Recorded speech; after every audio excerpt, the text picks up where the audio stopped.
蒸馒头不要再提前发面了，学会这样做，个个蓬松暄软不塌陷，香甜又劲道。新手小白也能一次成功哟。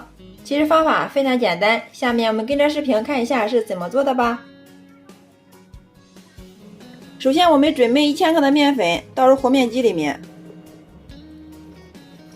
为了增加它的口感，再加入60克的奶粉、10克的无铝泡打粉、8克的酵母粉、10克的白糖促进酵母发酵，最后再加入500克35度左右的温水。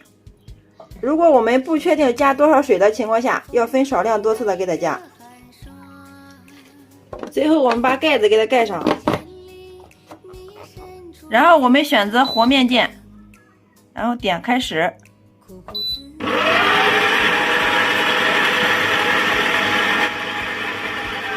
搅成团之后，然后我们往里面加入20克的猪油，这个就是我们蒸馒头雪白松软最关键的一个步骤，大家一定要记得哟，一定要加点猪油。好了，时间到，我们打开看一下和的面怎么样。大家看一下这个面团和的特别的光滑细腻，软硬适中，像这样就可以了。然后我们给它取出来。如果我们想给它醒面的话，直接放到里面点醒花键就可以了。不想醒面的话，就直接给它取出来，特别的简单省事。取出来放到案板上面，稍微给它揉一下，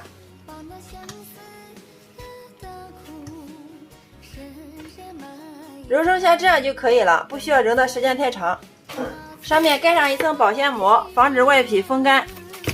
放在这里稍微给它松弛个3到5分钟。3分钟之后，我们的面团不需要揉，用刀从中间给它1分为2，直接给它搓成长条，再切成大小均匀的剂子，然后取一个剂子放到案板上面给它揉一下，尽量把里面的空气给它揉出来，揉匀揉光，大概要给它揉个40-50下，这样我们蒸出的馒头才会更加的暄软劲道。揉圆之后再给它弹一下，稍微再给它整理一下，案板上撒少许的干面粉，把揉好的馒头生坯放上来给它滚一圈，再给它弹圆。好了，像这样一个馒头的生坯就做好了，大家看一下是不是非常的简单。所有的馒头生坯全部整理好之后，然后给它均匀的摆放到蒸盘中。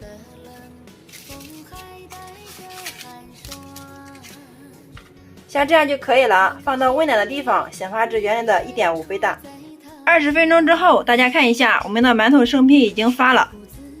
馒头生坯我们一定要给它醒发到位，用手摸一下能迅速回弹，像这样就醒发到位了。如果没有醒发到位的话，就进行蒸馒头，那样我们蒸出来的馒头容易起皮塌陷，像这样就可以了。然后给它放回笼中，盖上盖子，设定时间15分钟，然后点开始。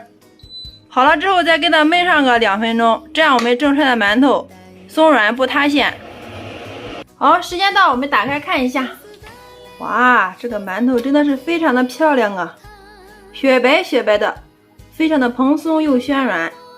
好啦，像这样就可以了。然后我们给它盛出，均匀的给它摆入镂筐中，端上桌就可以给家人美美的享用了。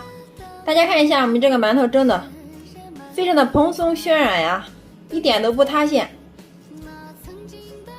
然后掰开来看一下里面，哇，看一下里面充满了气孔，一股浓浓的馒头香加上奶香味，真的是扑鼻而来呀，太香了。先来替大家尝一下，真的是太好吃了，暄软香甜又劲道，比买的馒头还要好吃哦。关键是自己在家做的，干净卫生，经济又实惠。看一下，像面包一样啊，非常的蓬松暄软。每次用这种方法蒸出来的馒头，就是不吃菜，空口也能吃上2-3个。自从有了这个和面机，蒸馒头就解放双手了，把面粉放到里面，随便搅2下，出来就可以蒸成馒头了，非常的简单，省时又省力。也不需要2次发酵1次成型，蒸出来的馒头个个都是蓬松暄软不塌陷，比买的还要好吃哦。好啦，今天给大家分享馒头的做法就到这里了。如果你喜欢的话，就收藏起来试试吧，绝对1次成功哟！喜欢我的视频，记得关注、点赞、留言、转发哟！非常感谢你的观看与支持，我们下个视频再见。